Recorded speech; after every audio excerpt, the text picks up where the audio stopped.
பாரதியார் பல்கலைக்கழகத்தில் பெண் ஊழியருக்கு ஊதியம் வழங்காததை கண்டித்து ஊழியர்கள் ஆர்ப்பாட்டம். கோவை பாரதியார் பல்கலைக்கழகத்தில் தற்காலிக பெண் ஊழியருக்கு பணி நீட்டிப்பு வழங்காமல் பணி மாறுதல் செய்யப்பட்டதை கண்டித்தும் ஊதியம் வழங்காததை கண்டித்தும் போராட்டம் நடத்தியதால் பரபரப்பு ஏற்பட்டது.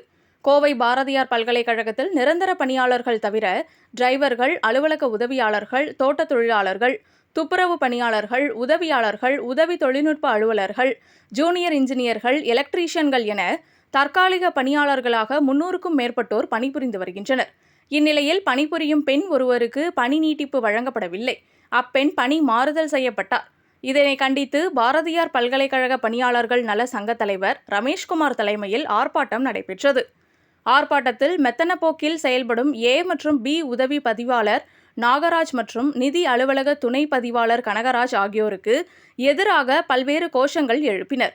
இதுகுறித்து கூறுகையில், பெண் ஊழியருக்கு பணி நீட்டிப்பு வழங்காததால் ஊதியமின்றி கடும் அவதிக்குள்ளானார். இந்நிலையில் அவருக்கு பணியிடை மாறுதல் வழங்கப்பட்டுள்ளது. இதற்கு பல்கலைக்கழக அலுவலகத்தில் உள்ள ஊழியர்கள்தான் காரணம். எனவே அவர்களின் மெத்தனப்போக்கு மற்றும் அதிகாரம் துஷ்பிரயோகம் செய்தவர்களை கண்டித்து போராட்டம் நடத்தப்பட்டது. பெண் தொழிலாளி என்று கூட பார்க்காமல் அவரை கடுமையாக பேசி உளவியல் ரீதியாகவும் மன ரீதியாகவும் மன உளைச்சல் ஏற்படுத்துகின்றனர். பதிவாளரிடம் முறையிட்டும் நடவடிக்கை இல்லை. உடனடியாக நடவடிக்கை எடுக்கவில்லையே என்றில் அடுத்த கட்ட போராட்டம் நடத்தப்படும் என்று தெரிவித்தார்.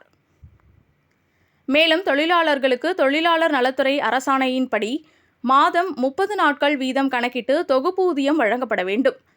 28 நாட்களுக்கு மட்டுமே வழங்கப்படுகிறது. இந்த நியாயமான வாழ்வாதார மற்றும் சட்டப்படியான பலன்களை பதிவாளரும் நிதி அலுவலக நிரந்தர ஊழியர்களும் கூட்டு சேர்ந்து தொழிலாளர்களுக்கு கிடைக்க விடாமல் செய்து வருகின்றனர். இபிஎஃப் பெனால்டி தொகை 6,47,051 கட்டியுள்ளனர். சட்டவிரோதமாக பிஎஃப் பிடித்தம் நிறுத்திவிட்டார்கள்.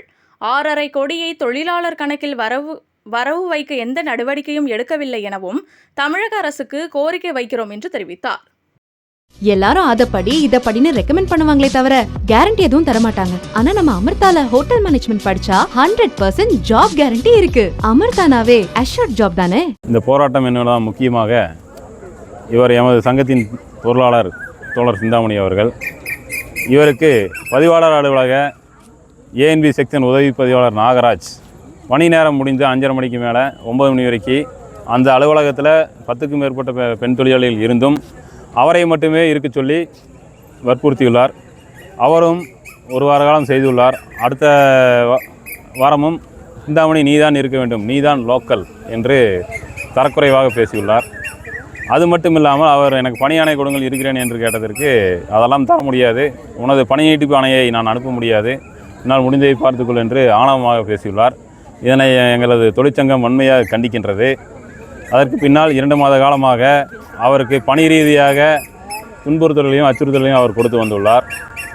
தேவையில்லாத வேலைகளை கொடுப்பது, அவசரம் என்று ஒரு வேலையை கொடுப்பது, அதை வைத்துவிட்டு இன்னொரு வேலையை செய்ய என்று சொல்வது, அதை முடித்து போனால் இதையே என் செய்யவில்லை என்று கேட்பது, இப்படி மன ரீதியான ஹராஸ்மெண்ட்ஸ் பண்ணியிருக்கிறார். இதனை தொழிற்சங்கம் வன்மையாக கண்டிக்கின்றது.